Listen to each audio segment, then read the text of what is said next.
सीख रहे हैं कि बपतिस्मे का मतलब शरीर की मैल धोना नहीं बल्कि शुद्ध विवेक से परमेश्वर के वश में हो जाना। हालेलुया।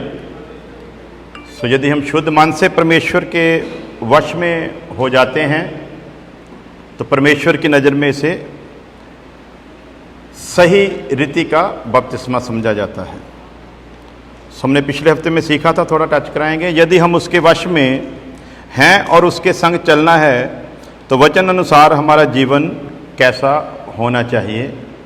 और हमने पढ़ा था कुलसियों का खत 1 अध्याय उसकी 10 और 11 आयत से कि तुम्हारा चाल चलन परमेश्वर के योग्य हो और वह सब प्रकार से प्रसन्न हो, तुम्हें हर प्रकार के भले कामों का फल लगे, परमेश्वर की पहचान में बढ़ते जाओ और उसकी महिमा की शक्ति के अनुसार सब प्रकार की सामर्थ्य से बलवंत होते जाओ, यहाँ तक कि आनंद के साथ हर प्रकार से धीरज और सहनशीलता दिखा सको। हालेलुया।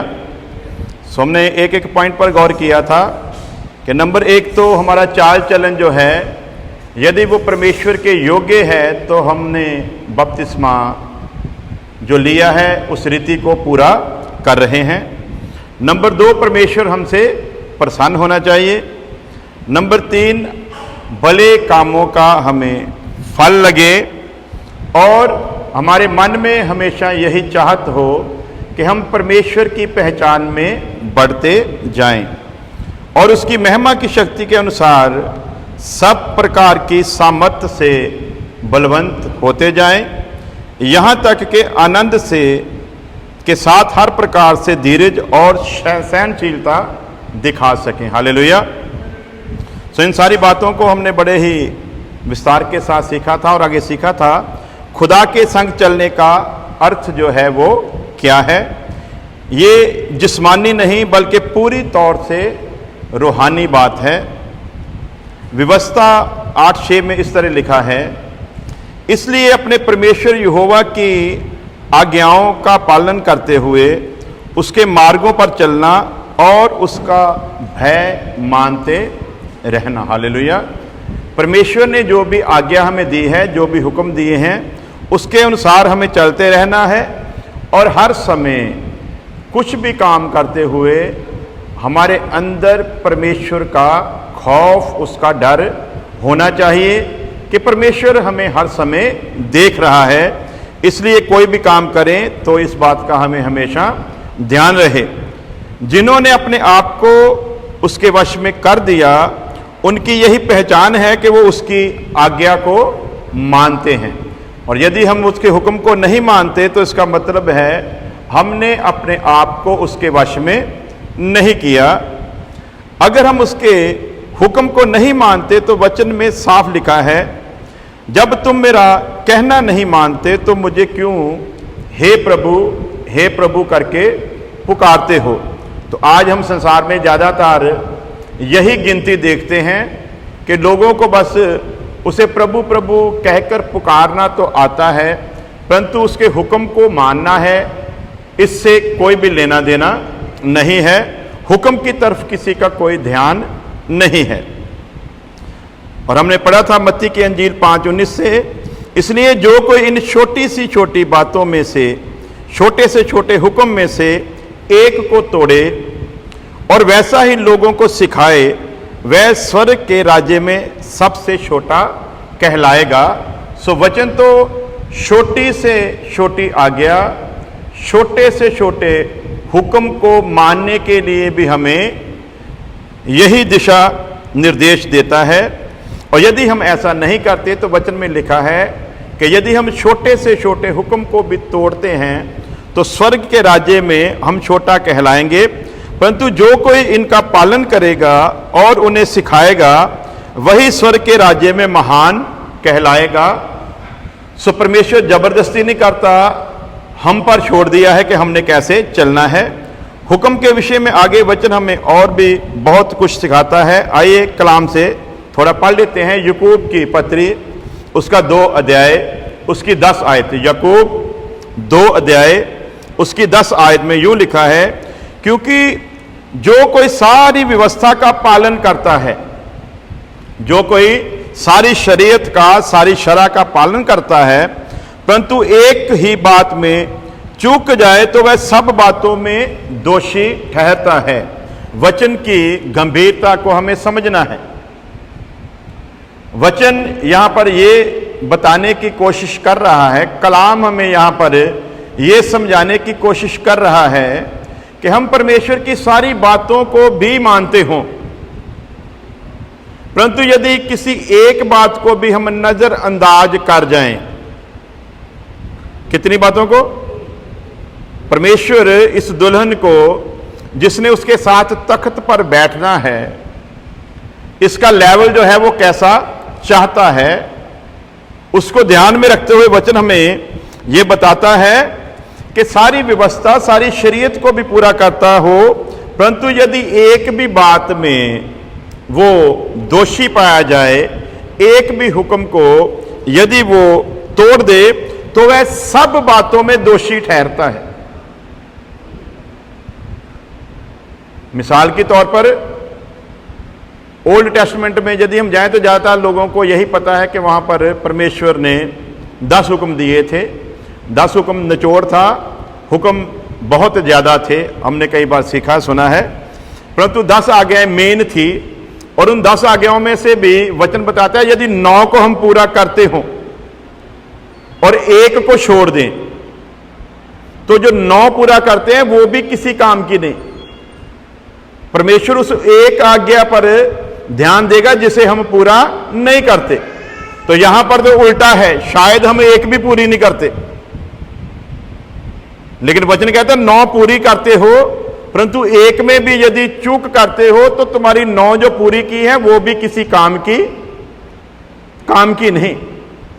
तो इसका मतलब हमें इस गंभीरता को समझना है, इस गहराई को हमें समझना है कि परमेश्वर ने जिस कलीसिया को अपने लिए बुलाया है, जिसे वो अपने कलाम से श्रृंगार कर अपने लिए तैयार कर रहा है, उस दुल्हन को वो किस तरीके का देखना चाहता है।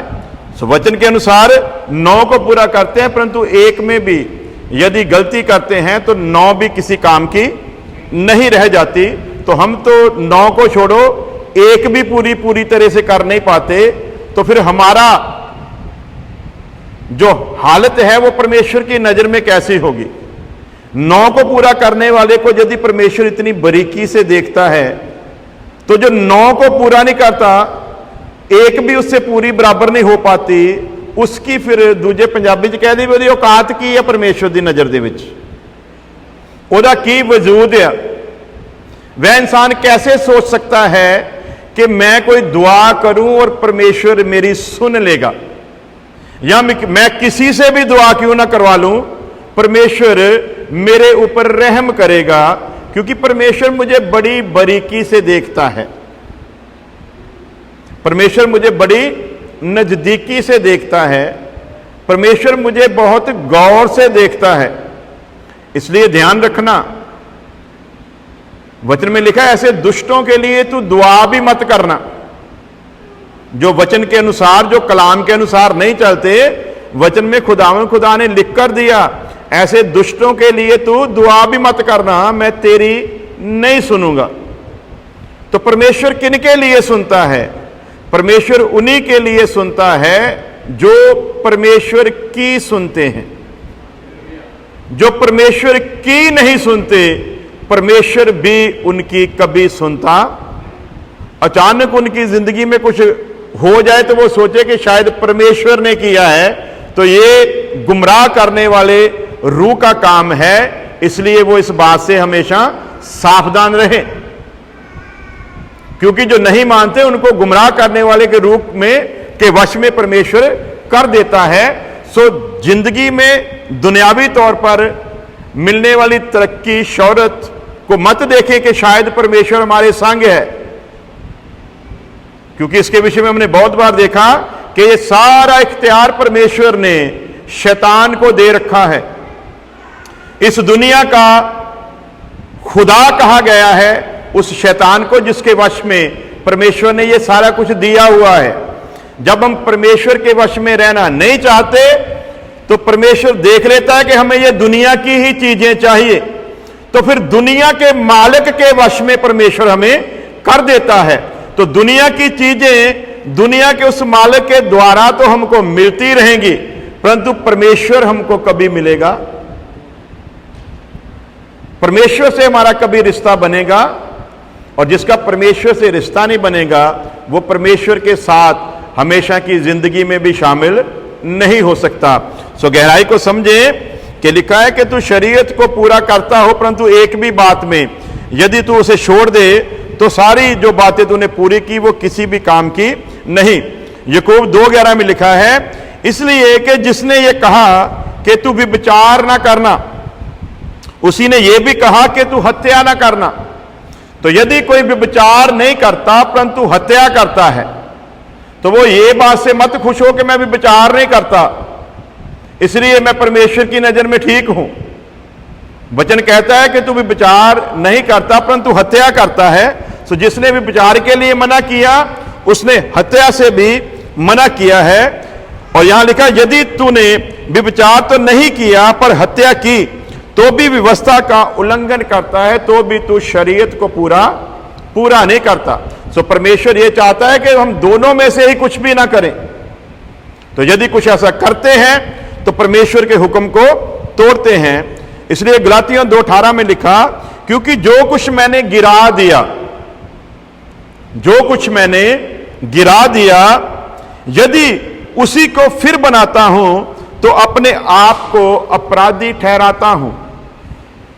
सो बपतिस्मे की सूरत में हमने बहुत कुछ गिराया था जब बपतिस्मा लिया था उससे पहले, परंतु फिर यदि उसी में जीवन को गुजारते हैं तो फिर इन चीजों का कोई महत्व, कोई अहमियत बचती नहीं है। खुदा के वश में हो जाने का मतलब है अब मैं उसके लिए जीऊंगा। जो खुदा के वश में हैं उनकी पहचान क्या है? वो अब इस संसार के लिए नहीं जिएंगे, वो इस संसार की खुशी के लिए नहीं जिएंगे, वो इस संसार की शानो शौकत के लिए नहीं जिएंगे, वो इस संसार की ख्वाहिशों को पूरा करने के लिए नहीं जिएंगे, वो इस संसार की तरह जिंदगी को नहीं गुजारेंगे, बल्कि उनकी यही पहचान होगी कि उनका जीवन इस दुनिया के लोगों से अलग दिखाई देगा। तो यदि तो अलग दिखाई देता है तो फिर हम खुदा के हैं, फिर हम खुदा के लिए जी रहे हैं, फिर हमने अपने आप को खुदा के वश में किया है। परंतु यदि हमारा जीवन ऐसा नहीं है तो फिर हम खुदा के वश में नहीं हैं। तो ध्यान रखना, यदि हम खुदा के वश में नहीं हैं तो फिर किसी और के वश में हैं। एक के वश में हमें रहना ही है, या तो खुदा के हैं या खुदा विरोधी के हैं। यदि तो खुदा के वश में है तो खुदा हमें संभाल के रखेगा, उसके वश में नहीं रहेंगे तो विरोधी तो हमेशा चाहता है किसे मार गिराऊं। तो फिर इसका मतलब हम उसके वश में हैं। तो उसके वश में जो है उनके बारे में साफ वचन में लिखा है, चोर इसीलिए आता है कि वो नाश करे, परंतु मैं इसलिए आया हूं कि तुमको जिंदगी मिले और बहुतायत से मिले। हालेलुया। तो ध्यान रखना, दोनों में से एक के वश में ही रहेंगे, जहां तो नाश करने वाले के, जहां फिर बचाने वाले के। ऐसा नहीं कि नाश करने वाले के भी वश में हो और बचाने वाले के भी वश में हो। दो चीजों में खुदा का वचन मेल नहीं खाता। दो चीजों के ऊपर हमने बड़े विस्तार से सीखा हुआ है। परमेश्वर दो मुंहे लोगों को पसंद नहीं करता, परमेश्वर दो विचारों के लोगों को भी पसंद नहीं करता, परमेश्वर हां हां और ना ना कहने वाले लोगों को भी पसंद नहीं करता, परमेश्वर गलत को सही और सही को गलत कहने वाले को भी पसंद नहीं करता। इसलिए यदि आप खुदा में हैं तो आप में यह दम होना चाहिए, आप में यह हिम्मत होनी चाहिए, आप गलत को गलत और सही को सही छाती ठोक कर कह सकें। यदि आप ऐसा नहीं करते तो भी आप खुदा की नजर में दोषी ठहरते हैं। और यह संसार का नियम है। यदि तो आप किसी को अच्छा कहते हैं तो आप उसकी नजर में बहुत अच्छे हैं, यदि आप उसकी दुखती रग पर हाथ रख दे तो फिर आप उसके लिए बहुत बुरे हैं। यह संसार का नियम है। लेकिन खुदा के लोगों का नियम क्या है? खुदा के लोगों का नियम है गलत को गलत और सही को सही कहना, क्योंकि खुदा दो मुंहे लोगों को कभी भी पसंद नहीं करता।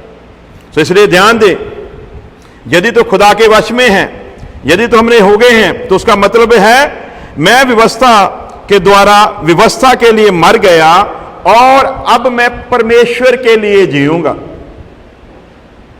परमेश्वर के वश में होने का मतलब अब मैं परमेश्वर के लिए जीऊंगा। उसके लिए जीने के कारण मुझे निंदा सहनी पड़ेगी। यदि मैंने उसके लिए जीना है तो मुझे दुख सहना पड़ेगा। यदि मैंने उसके लिए जीना है, लोगों की उंगलियां मेरी ओर उठेंगी। लेकिन इसके साथ साथ मुझे यह ध्यान रखना है, कहीं मैंने विरोधी के वश में पड़कर व्यवस्था का उल्लंघन तो नहीं किया, कहीं मैंने विरोधी के वश में पड़कर वचन को दरकिनार तो नहीं किया। मुझे मेरे विवेक से ये हमेशा दिलेरी मिलनी चाहिए कि मैं जो भी फैसला लेता हूं, मेरा वो फैसला वचन के अनुसार है कि नहीं। हालेलुया। उसके लिए मुझे कभी पक्षपात नहीं करना। वचन के अनुसार क्या है? मुझे पक्षपात नहीं करना, क्योंकि जिस खुदा के वश में मैं हूं, वो खुदा कभी किसी का पक्षपात नहीं करता। तो मेरी पहचान क्या होगी? मैंने भी किसी भी बात में किसी का पक्ष नहीं करना। मिसाल के तौर पर, एक तरफ कोई कलीसिया का मेंबर हो, दूसरी तरफ मेरा परिवार हो, उनके बीच कुछ गड़बड़ हो, तो मुझे यह सोचकर के ये मेरा परिवार है, मैं इसकी साइड लूं। यदि मेरा परिवार गलत है तो छाती ठोक कर मुझे उनको गलत कहना चाहिए, फिर मैं वचन के साथ खड़ा हूं। यदि वहां पर मैं परिवार का साथ लेकर दूसरे की खिलाफत में जाता हूं, इसका मतलब मैं वचन को दरकिनार करता हूं। वचन में लिखा, यदि तू इन छोटी छोटी बातों का भी हिसाब नहीं कर सकता, यदि तू इन छोटी छोटी बातों का भी इंसाफ नहीं कर सकता, तो परमेश्वर तो तुझे अपने साथ अपने तख्त पर बिठाने वाला है। वो इंसाफ का तख्त है। तो यदि तू यहां पर इंसाफ ना कर पाया, तो परमेश्वर तुझे अपने साथ अपने तख्त पर कैसे बिठाएगा? इसलिए ध्यान देना है, मैं परमेश्वर के वश में हूं, तो सही को सही और गलत को गलत कहने की मुझ में हिम्मत होनी चाहिए। मुझे याद है, पिछले कुछ दिनों पहले की बात है, हमारे सिस्टर हैं भाई जगदीश की वाइफ और मेरी बेटी के बीच में कुछ मिसअंडरस्टैंडिंग हुई थी, और इन्होंने फिर मुझको बताया। तो मैंने कहा कि अगर मेरी बेटी की गलती है, आप पुलिस स्टेशन में जाओ, मेरी बेटी के खिलाफ पुलिस स्टेशन में एफआईआर दर्ज करवाओ। अगर मेरी बेटी गलत है तो उसे उस बात की सजा मिलनी चाहिए। यह बात क्लियर होनी चाहिए। एक सेवक होकर मैं ये कह रहा हूं, क्यों? इसलिए मेरे लिए भाई जगदीश का परिवार और मेरा परिवार में कोई फर्क, मेरे लिए दोनों एक हैं, क्योंकि मैं कलीसिया का अगुआ हूं। अगुआ होने के कारण मैं पक्षपात नहीं कर सकता। अगुआ होने के कारण मैं किसी एक से ज्यादा प्रेम और किसी एक से कम प्रेम करूं, यह मुझे शोभा नहीं देता। इसलिए वचन कहता है, जिसके वश में हुए हैं वो पक्षपात नहीं करता। तो हम जिसके वश में हैं, फिर हमें भी किसी भी बात को लेकर कभी पक्षपात नहीं करना है। सो ध्यान रखें, वचन में लिखा, जो मैंने गिरा दिया, यदि मैं फिर दोबारा उसे बनाता हूं, तो फिर मैं परमेश्वर की नजर में दोषी हूं। तो सीधा सीधा मतलब है, वश में हो गया तो अब मेरा जीवन जो है वो उस न्यायी परमेश्वर के वश में चला गया है। और मुझे हर पल इस बात का ध्यान रखना है कि यदि मैं किसी के साथ न्याय नहीं करूंगा, यदि मैं किसी के साथ इंसाफ नहीं करूंगा, तो न्यायी परमेश्वर भी मेरे साथ इंसाफ नहीं करेगा।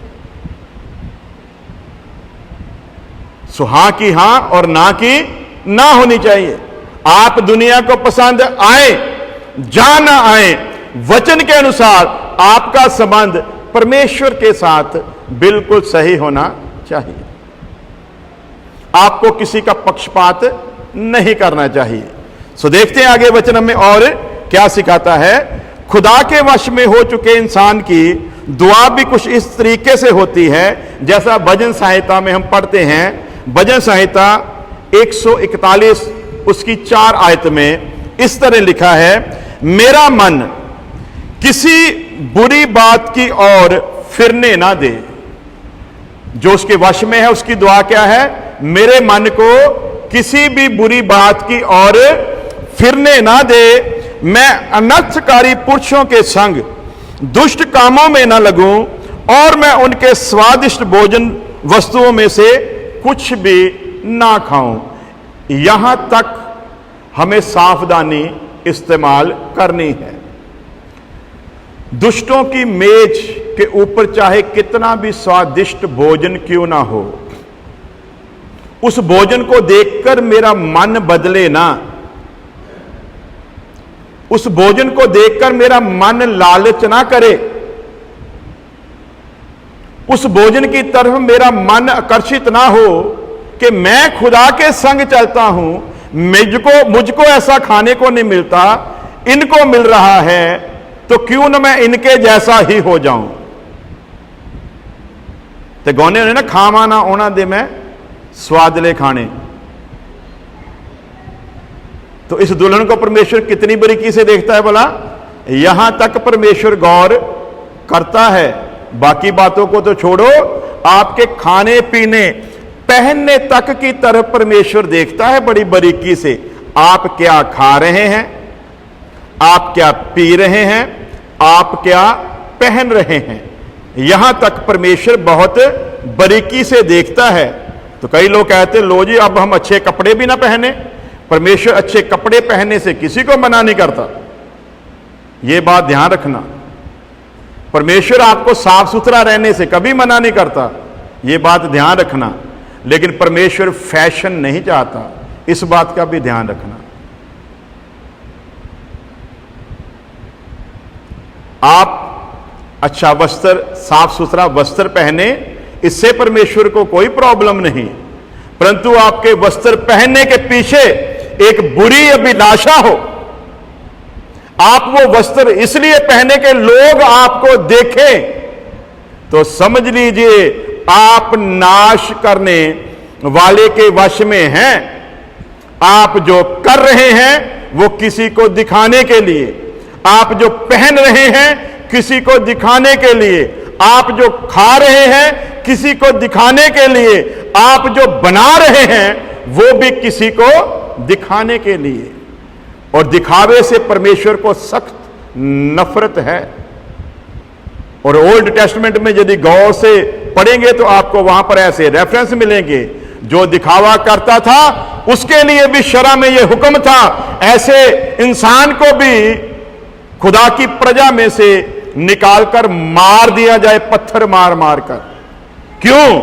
क्योंकि उसके इस तरह करने से बाकी लोगों को भी बल मिलेगा और वो भी ऐसा करने का मन बनाएंगे। सो यदि ओल्ड टेस्टमेंट में परमेश्वर इतना सख्त था, तो अब तो लहू बह चुका है उसके अपने प्रिय पुत्र का, तो अब तो परमेश्वर और ज्यादा सख्त हुआ है, नरम नहीं हुआ। अब तो छोटी छोटी बात का हिसाब देना पड़ेगा। इसलिए जो वश में हैं उनको डरते और कांपते हुए अपनी नजात के काम को पूरा करते जाना है।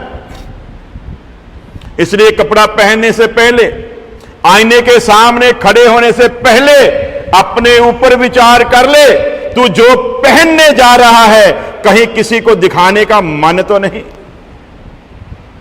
तू जो हार श्रृंगार करने जा रहा है, किसी को दिखाने का मन तो नहीं। यदि तू ऐसा करता है, परमेश्वर की नजर में तू बहुत बड़ा गुनहगार है और इसकी सजा तुझे अवश्य मिलेगी, क्योंकि अब ये शरीर तेरा शरीर नहीं। तूने अपने शरीर को अपनी इच्छा से दुनिया के सामने डिक्लेयर करते हुए बपतिस्मे की सूरत में दफनाया है। यहां तो दफनाने से पहले हिसाब करता कि मैं ऐसा कर पाऊंगा कि नहीं। यह फैसला तुझे बपतिस्मा से पहले लेना था, मैं इस तरह चल पाऊंगा कि नहीं। बपतिस्मे के बाद पछताने का कोई फायदा नहीं। इसीलिए कहा, बुर्ज बनाने से पहले हिसाब कर, तू उसे पूरा कर पाएगा कि। बहुत सारे लोगों को मैंने देखा है, उन्होंने पहले फैसला कर लिया, हां जी हम नहीं पहनेंगे जी, हम सोना भी नहीं पहनेंगे जी, हम हार श्रृंगार भी नहीं करेंगे जी। तो बाद में जब देखा, लोगों ने कहा यार ये बहन शादीशुदा है, पति इसका जिंदा, कैसे विधवा की तरह रह रही है। जब विधवा हो जाएगी तब तो तुझे ऐसा रहना ही है, जब तक अच्छी बली है तब तक तो तू, पंजाबी कहते बंदियां वांगू रहा कर। तो फिर उसके मन में दूसरे विचार लगते हैं, अच्छा अब मैं लोगों को खूबसूरत नहीं लगती। तो यह फैसला तुझे कब लेना था? जब बपतिस्मा लेने लगी थी तब तुझे यह फैसला करना था कि मैं ये कर पाऊंगी कि नहीं कर पाऊंगी। तब तुझे देखना था जब तू उसकी समानता में दफन होने के लिए जा रही थी। जब दफन हो चुकी, अब क्यों विचार करती है? और यदि बात करें विधवा की, जो इस संसार में विधवा की तरह रहेगी वही यीशु मसीह की दुल्हन होगी, और उसी को ऐसा जलाल मिलेगा जैसा इस दुनिया का कोई हार श्रृंगार कर ले तो भी तुझे मिलने वाला नहीं है। और वो जलाल जो कभी तुझसे छीना भी नहीं जाएगा। फैसला पहले कर, बाद में पछताने का कोई फायदा।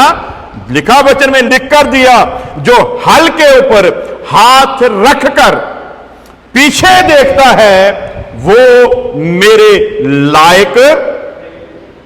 तो पहले सोचना था जब हल पर हाथ रखा था, अब पीछे देखने का कोई फायदा नहीं है। इसीलिए जब एलीजा की चादर ने अलीशा को स्पर्श किया, जब उसने अपनी चादर उस पर डाली थी, तो अलीशा ने पहला काम यही किया था। क्या किया था? लिखा कि जिस हल के साथ वो खेती बाड़ी का काम करता था, सबसे पहले उसने उस हल को तोड़ दिया था। अब तो मैं उस स्पर्श के पीछे चलूंगा जिसके स्पर्श होते ही मुझे दूसरे लोग का एहसास हुआ है। अब मैं इस संसार के साथ नहीं चल पाऊंगा। और उस दिन से लेकर जब तक एलीजा इस दुनिया में रहा, अलीशा ने पीछे मुड़कर कभी देखा नहीं। पहले फैसला करो ना, बाद में क्यों पछताते हो? या तो पहले कह दो हम तभी बपतिस्मा लेंगे जी जब ये सब कुछ करने योग्य होंगे। तो या फिर सोच लो। मेरी घर वाली कहती कि अद्धे के काले आ, अद्धे के चिट्टे आ, जां तो सारे चिट्टे होण तां सोहणे लगणगे, जां सारे काले होण तां सोहणे लगणगे। ते इह तुसीं किहड़ा डब खड़बाया काम कीता होया?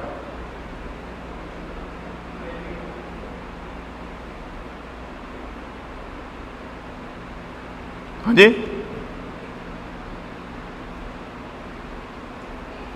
यदि मैं इसको काला कर भी लूं तब कौन सा पहाड़ टूटने वाला है जी? हाँ जी, ते पंजाबी कह रहे जो काले सी उदों किहड़ा खोना खोलिया, उदों किहड़ा ऐश्वर्या राय नाल विआह हो गया सी, है ना?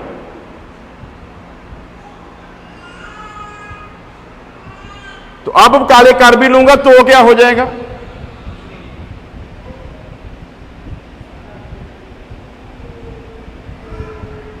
वचन में इनके ऊपर भी आशीष लिखी गई है।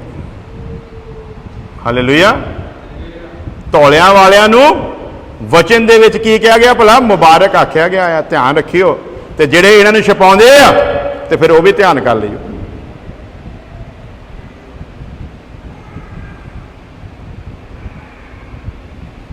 कई बार भैणां कहने साडे उत्ते लाई जांदे, असीं अपने उत्ते पहलां ला के फिर तुहाडे बारे गल करदे हैं।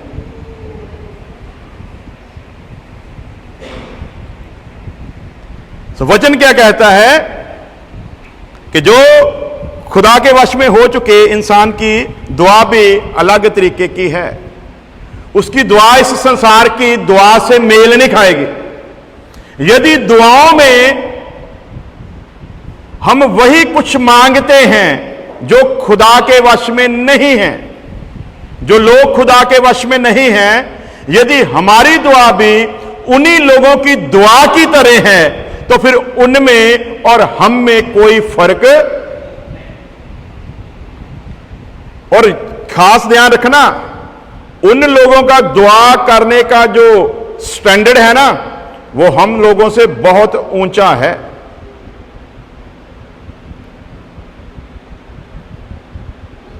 वो लोग जो दुआ करते हैं, कभी सिखों को दुआ करते हुए शायद आपने नहीं देखा होगा। उनका नियम है सुबह 4 बजे से पहले उठना है, पूरी तरह फ्रेश होना है। फ्रेश होने के बाद जो पहले दिन का पहना हुआ कपड़ा वो भी नहीं पहनना,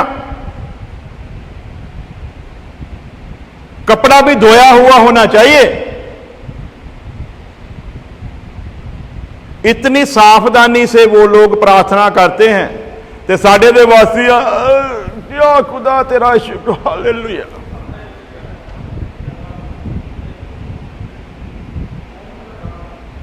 ये तेन मिलता भी बासा बासा जिहड़ा बासियां मार मार के तू दुआ करदा ना, इसे करके तेरी शक्ल भी बासी बासी रहती है। सो दुआ भी हमसे, यदि दुआ की भी बात करें ना, तो हमारा दुआ का स्टैंडर्ड भी कोई इतना जबरदस्त नहीं है। लेकिन वचन में लिखा है दुआ का स्टैंडर्ड कैसा होना चाहिए। लेकिन वो हमसे नहीं होती। लेकिन वो लोग जिनको हम कहते हैं इनके ऊपर अभी नूर नहीं चमका, वो लोग ये करते हैं। और जिन पर नूर चमका है उनका नूर पता नहीं कौन सा चमका हुआ है, ये तो खुदा ही जाने। सो दुआ का स्टैंडर्ड भी अलग होगा जो खुदा के वश में है। जो खुदा के वश में होकर जीना चाहता है, दुनिया द्वारा अक्सर उसे सताया जाता है। लेकिन आप चिंता ना करें, कलाम आपके लिए कुछ इस तरह फरमाता है। मत्ती की अंजील पढ़ेंगे, इस वर्ष को मैं चाहूंगा आप स्क्रीन पर डालें। मत्ती की अंजील 5 अध्याय उसकी 11 से लेकर 12 आयत तक मैं आपके सामने पढ़ूंगा। धन्य हो तुम यदि परमेश्वर के वश में हो और दुनिया तुम्हें सता रही है। तो वचन किस तरह से दिलासा देता है और किसको दिलासा देता है? जिसको दुनिया सताती है, जिसकी दुनिया प्रशंसा करती, उसके लिए नहीं वचन। दुनिया जिसको प्रशंसा देती है, वचन उसको धन्य नहीं कहता, बल्कि वचन किसको धन्य कहता है? वचन में लिखा धन्य हो तुम जब मनुष्य मेरे कारण तुम्हारी निंदा करें। जब लोग मेरे कारण तुम्हारी निंदा करें। धन्य कब बनेंगे जी? बोलो। जो साड़ी लोग की प्रशंसा करन या निंदा करन? बोलो कदों प्रशंसा? भला परमेश्वर ने जरी प्रशंसा कदों? जब लोग हमारी निंदा करें प्रभु यीशु मसीह के पीछे चलने के कारण, तब स्वर्ग में हमें महिमा मिलती है। हालेलुया। तब स्वर्ग में मिलती है। धन्य है वह मनुष्य जिसको मेरे कारण तुम्हारी निंदा करें और सताएं और झूठ बोल बोल कर तुम्हारे विरोध में सब प्रकार की बुरी बातें कहें। तब तुम क्या हो? धन्य हो। जब तुम्हारे बारे में क्या करें लोग? झूठ बोल बोल कर तुम्हारी निंदा करें, तब तुम क्या हो? धन्य हो। लेकिन जे सच बोल बोल क्यों करन, फिर ना किते धन समझ लियो भी बचन ते लिखा निंदा वाले धन आ, ते असीं पुठे काम कर करके धन बनने की कोशिश करिए।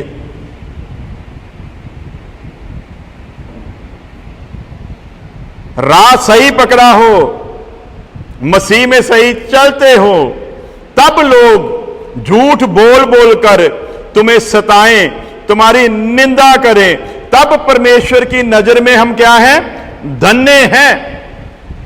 परमेश्वर हमें धन्य तब बोलता है, आनंदित और मगन हो, क्योंकि तुम्हारे लिए स्वर्ग में बड़ा फल है, इसलिए कि उन्होंने उन भविष्यवक्ताओं को जो तुमसे पहले थे इसी रीति से सताया था। तुम पहले नहीं हो जिसको सताया जा रहा है, तुमसे पहले भी जो आए इस संसार के लोगों ने उनके साथ भी ये सब कुछ किया है। तो यदि उनके साथ किया और हमारे साथ नहीं हो रहा, तो ये सीधी सीधी बात है, हम दुनिया को खुश करने वाले काम करते हैं, इसलिए दुनिया हमसे खुश है। यदि हम दुनिया को खुश करने वाला काम नहीं करेंगे तो दुनिया हमारे खिलाफ में 100% बोलेगी।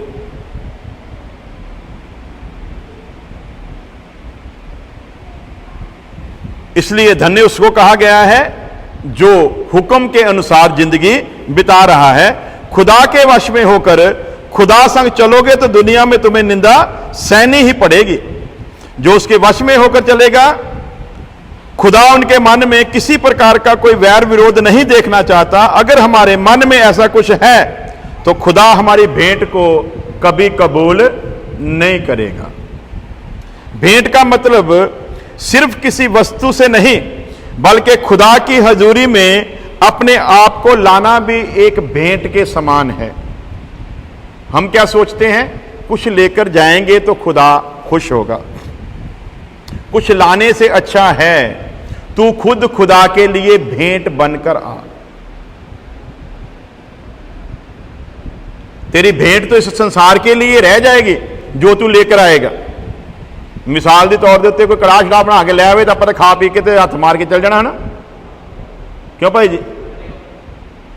माड़ा मोटा हाथों तेन लवे लेना, माड़ा मोटा दाढ़ी दूड़ी ला लेना है ना। लेकिन यदि तू खुद को भेंट करके लाए तो वो भेंट स्वर्ग में कबूल होगी और उसका जो अजर होगा वो कभी तुमसे छीना नहीं जाएगा। अब अपने आप को भेंट करके लाना मुश्किल है, इसलिए भेंट चढ़ाना जो है वो, मैंने कई बार आपको बताया ना, यहां पर 5 रुपये की मोमबत्ती जलाना आसान काम है। दुकान पर जाओगे 5 रुपए की खरीदोगे, लाकर यहां पर जला दोगे। यह कौन सा काम है? आसान है।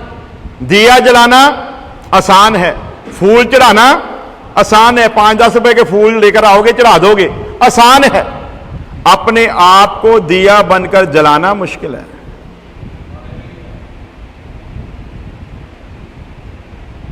और परमेश्वर क्या चाहता है? हम खुद दिया बनकर जलें। और इसीलिए उदाहरण दी है, दिया जलाकर दीवट पर रखा जाता है ताकि आने वाले लोगों को रोशनी दे। खुद जलोगे तो दूसरों को रोशनी दे पाओगे। परंतु हमारे लिए आसान काम क्या है? दिया जलाना आसान है, दिया बनना मुश्किल है। इसलिए वचन में लिखा है, तुहाडे लक बन्ने ते दीवे बलदे रहन। उर्दू च दीवे नूं कहंदे चिराग। की है भला? चिराग तुहाडे की होण भला? बलदे रहन। असी चिराग जलाउणा पसंद करते हैं, 5 रुपए का तेल विच पैना सौखा काम। लेकिन जो अपने आप को जलाना पवे फिर बड़ा मुश्किल है। तो हमने कौन सा काम ढूंढा? आसान काम ढूंढ लिया जिससे काम आसानी से हो जाए। लेकिन वचन क्या कहता है? भेंट लाने से अच्छा यह है कि तू खुद भेंट बनकर आए। वो भेंट जो मैं लेकर आऊंगा वो तो संसार में ही रह जाएगी, परंतु यदि खुद भेंट बनकर आऊंगा तो वो स्वर्ग में कबूल की जाएगी। इसलिए भेंट लाओ तो खुद भेंट बनकर पहले आओ, फिर खुदा दोनों को कबूल करे तो मजा ही कुछ और है। रोमियो 12:1 में इसीलिए लिखा है, इसलिए हे भाइयों मैं तुमसे परमेश्वर की दया को याद दिलाकर यह विनती करता हूं कि अपने शरीरों को जीवित, पवित्र और परमेश्वर को भावता हुआ बलिदान करके चढ़ाओ, यही तुम्हारी आत्मिक सेवा है। कैसे करना है? अपने जिस्मों को जिंदा, पाक, पवित्र और परमेश्वर की इच्छा के अनुसार, मर्जी के अनुसार जो चढ़ाया जाएगा वो परमेश्वर को गहन योग्य है। और लिखा यही तुम्हारी रूहानी बंदगी है। परंतु यदि हम अपने लिए ऐसा नहीं करते तो फिर खुदा की नजर में जिसे हम बंदगी समझते हैं वो कोई बंदगी नहीं। इसलिए बारीकी से समझना है। मत्ती 5:23-24 में इसीलिए लिखा, यदि तू अपनी भेंट वेदी पर लाए और वहां तुझे याद आए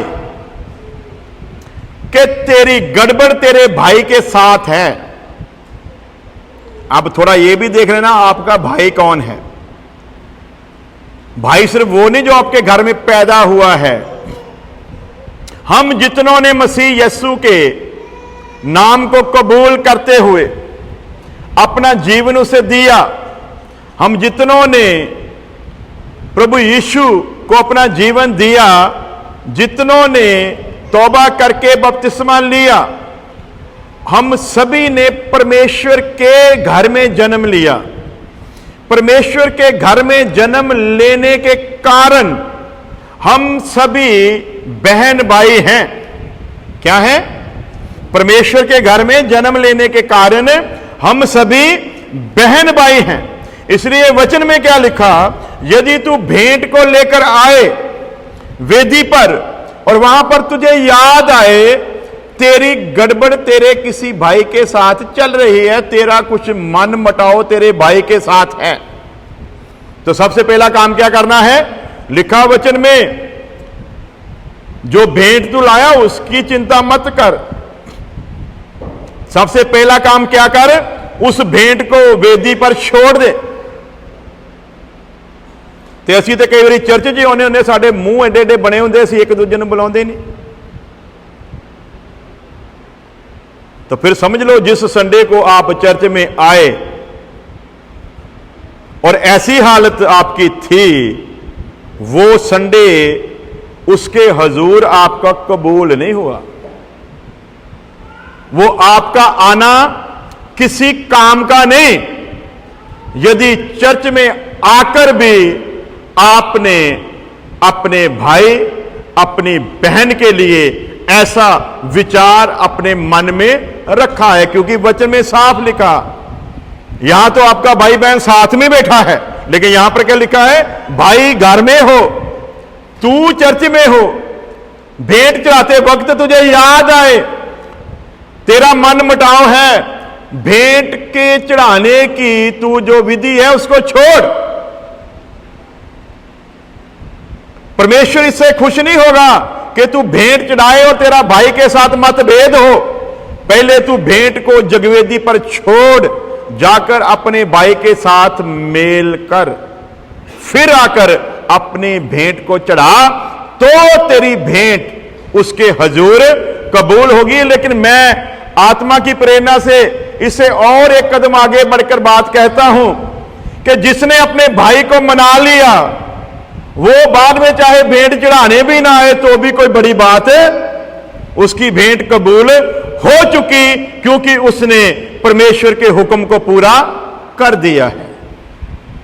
व्यवस्था में तो ऐसा करना ही पड़ेगा, क्योंकि यदि आपने ऐसी कोई पंजाबी कह दे सुखना सुखी है तो वो चढ़ानी पैनी है। लेकिन अब नए जन्म में ऐसा नहीं है। नए जन्म में तो ऐसा है कि यदि आपने हुक्म को पूरा कर दिया, फिर भेंट की चिंता तू मत कर। तो ये काम करना हमारे लिए मुश्किल है, किसी के सामने झुकना हमारे लिए मुश्किल है, किसी को ये कह देना चल भरा माफ कर मेरी गलती सही, ये काम कितना बड़ा मुश्किल है। चाहत क्या है, सामने वाला ही गलती मान ले तो अच्छा है। तो बाद में जो असी पूछिए लै वो भी तो कह ही सकता सी, वो भी तो कर ही सकता, पर तुसीं सानू ही कहने हैं। एक बात ध्यान रखना, यदि खुदा का सेवक आपको कह रहा है तो ध्यान दें, आप पर उसको गर्व है। यदि मैं किसी बात को आपको करने के लिए बोल रहा हूं तो इसका मतलब क्या है भला? मैंने उसको नहीं कहा, आपको क्यों कहा है? आप पर मुझको गर्व है कि आप मेरी बात को मान लोगे, इसलिए आपको कह रहा हूं। यह बात इस बात की ओर इशारा करती है कि मेरी मोहब्बत आपसे ज्यादा है, क्योंकि मुझको यह यकीन है कि आप उससे ज्यादा मेरी बात मान लोगे, इसलिए मैं आपको कह रहा हूं। उसी तरह परमेश्वर है, परमेश्वर भी उसी को कहता है जिससे वो प्रेम करता है। वचन में क्या लिखा? वो उसी को डांटता है जिससे मोहब्बत करता है, उसी को कोड़े मारता है जिससे मोहब्बत करता है। ते जे साडे पैंदे है ते फिर शुक्र करो, खुदा इन्हां कोड़ियां दे द्वारा सानू की संदेश दिंदा आ? मैं तेरे नाल की करदा आ? मैं तेरे नाल मोहब्बत करदा आ, क्योंकि तू अपने आप नू मेरे वश दे विच कीता। सो जब कोड़े पड़े तो ध्यान करो, स्मरण आए, याद आए, ये कोड़े नहीं, ये उस खुदा की तेरे लिए मोहब्बत है। हालेलुया। सो समाप्ति की तरफ बढ़ते हैं तो लिखा है कि भाई को मना ले, फिर तेरी भेंट जो है वो कबूल होगी। अगली बार आगे बढ़ेंगे, समय ज्यादा हो गया है, इस वर्ष को पढ़ लेंगे। फिलिपियों का खत 4 अध्याय, उसकी 4 आयत, और इस विषय में आगे हम लोग अगले संडे को सीखेंगे। जो परमेश्वर के वश में हुआ है उसकी अगली पहचान, जिसने अपने आप को परमेश्वर के वश में किया है उसकी अगली पहचान क्या है? वचन कहता है प्रभु में सदा आनंदित रहो। की रहो भला? बोलो सारे की रहो जी। प्रभु विच की रहो। प्रभु विच किद्दां रहना आ? प्रभु विच किद्दां रहना जी? प्रभु दे विच आनंदित, प्रभु दे विच खुश।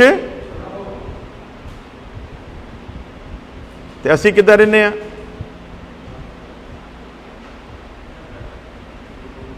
बोलो, प्रभु जी किद्दां रहना? एक और बात क्लियर कर देता हूं, जब वचन सुनाता हूं कभी कभी आप लोगों को लगता है किसी कितने पादरी साहब साडे उत्ते तो नहीं लाई जाते। तो एक बात ध्यान रखना, मेरी आदत जिंदगी में मैं कभी भी किसी को टारगेट बनाकर कभी वचन नहीं सुनाता। हाँ, तुहाडे ते लगदी है तो समझ लो भी परमेश्वर की मर्जी है, लेकिन मैं इतनी हिम्मत रखता हूं कि गलत को उसके मुंह पर गलत कह सकता हूं, और सामने वाले को भी यह अधिकार देता हूं कि वो भी मुझको मेरे मुंह पर गलत कहे। मजा इसे चीज का ही है। चुगलियां ना करो, घर घर वड़ के चुगली ना करो, घर घर वड़ के निंदा ना करो, घर घर वड़ के बुराइयां ना करो। हिम्मत है अगर किसी नूं ये कहण दी कि वो गलत है तो उहदे जाके मुंह ते कहो तेरे विच आ की है भला गलती है। ये है परमेश्वर का कलाम। सो मैनू अगर कोई लगेगा कि वचन के अनुसार ठीक नहीं है, मैं उहदे मुंह ते जाके कहांगा, बेशक वो अगले संडे चर्च आवे ते भावें, बेशक वो मेरे नाल मिले ते भावें ना मिले, पर मैं कदी इदां नहीं भी वचन मैं लैके प्रभु की हजूरी च प्रभु का खड़ा होवां ते टारगेट तुहानूं बना के फिर तो मैं वचन थोड़ी सुना रहा, फिर मैं वचन नहीं सुना रहा, फिर तो मैं तुहानूं निशाना बना के अपने मन की भड़ास कढ़ रहा। तो मुझको प्रभु ने यह पुलपट अपने मन की भड़ास को निकालने के लिए नहीं दिया, बल्कि अपने वचन की अहमियत को समझाने के लिए दिया है। इसलिए जो गलत है उसको मुंह पर गलत कहूंगा, वचन के द्वारा कभी नहीं। हालेलुया। प्रभु में सदा आनंदित रहो। इत्थे खास गल की लिखी है जिन्हों कह के असीं दुआ करते हैं, प्रभु में सदा आनंदित रहो। अगली गल कहना फिर कहना आनंदित रहो। यदा मतलब एक चीज के उत्ते खुदा दा दास दो बार जोर दे रहा। फिर कहना है की रहो भला, ते खुदा दा दास होने के नाते मम्मी तुहानूं कहना की रहो भला।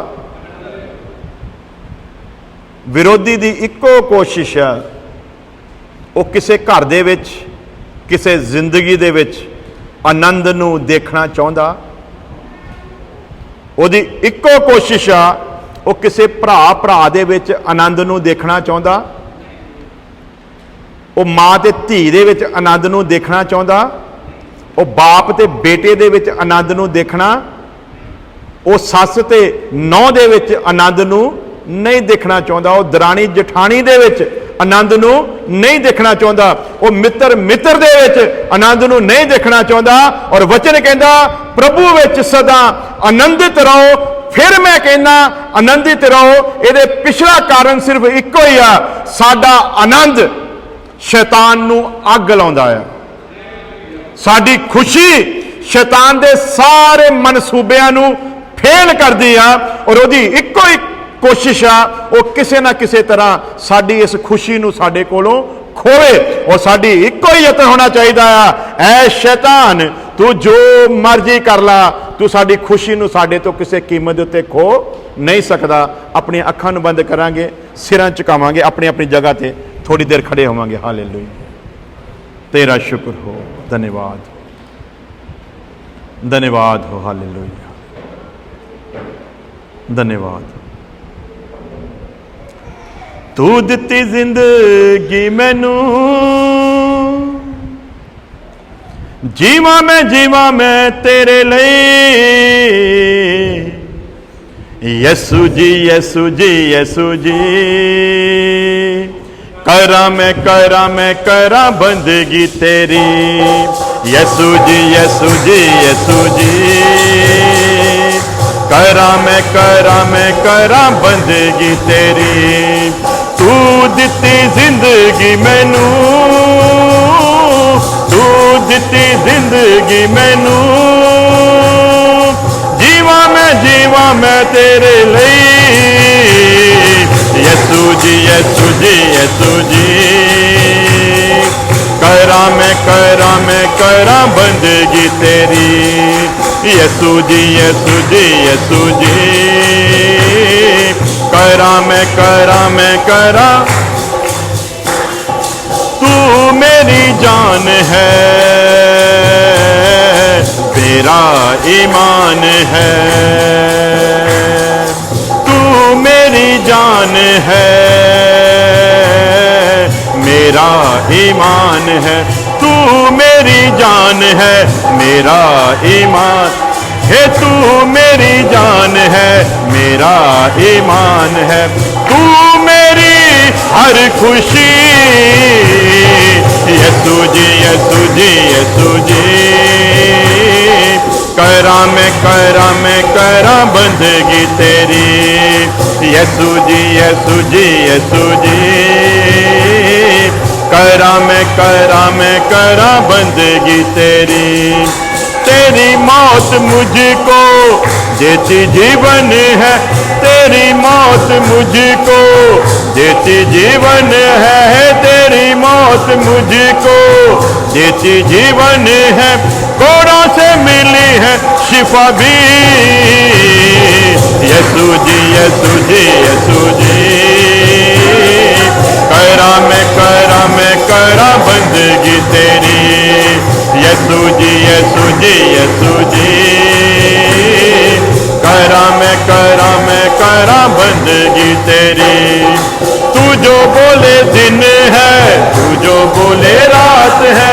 तू जो बोले दिन है, तू जो बोले तू जो बोले दिन है, तू जो बोले रात है। तू जो बोले दिन है, तू जो बोले रात है। तू जो बोले बोलूं मैं वही। यसू जी यसू जी यसू जी,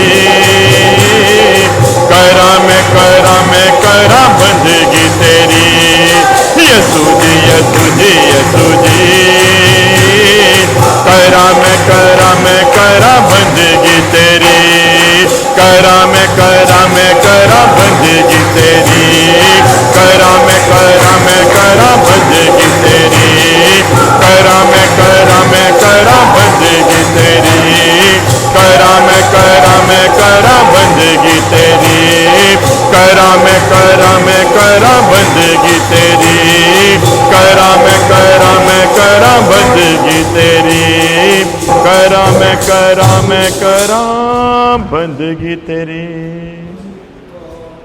खुदा तुझे धन्यवाद देते हैं आज की मुबारक शाम के लिए, तेरे इन बहुमूल्य वचनों के लिए तेरे शुक्रगुजार हैं खुदावंद, जो तूने अपने वचनों के द्वारा हमसे आज बात की है खुदावंद। जितनी भी जिंदगियों ने तेरे वचन को मन लगाकर सुना खुदावंद, तेरा वचन सचमुच उन जिंदगियों को उस आनंद से भर दे खुदावंद, जो आनंद तू अपने लोगों की जिंदगी में हमेशा देखना चाहता है। उस आनंद से भरे रहें जिसको देखकर शैतान हमेशा जलता रहता है खुदा,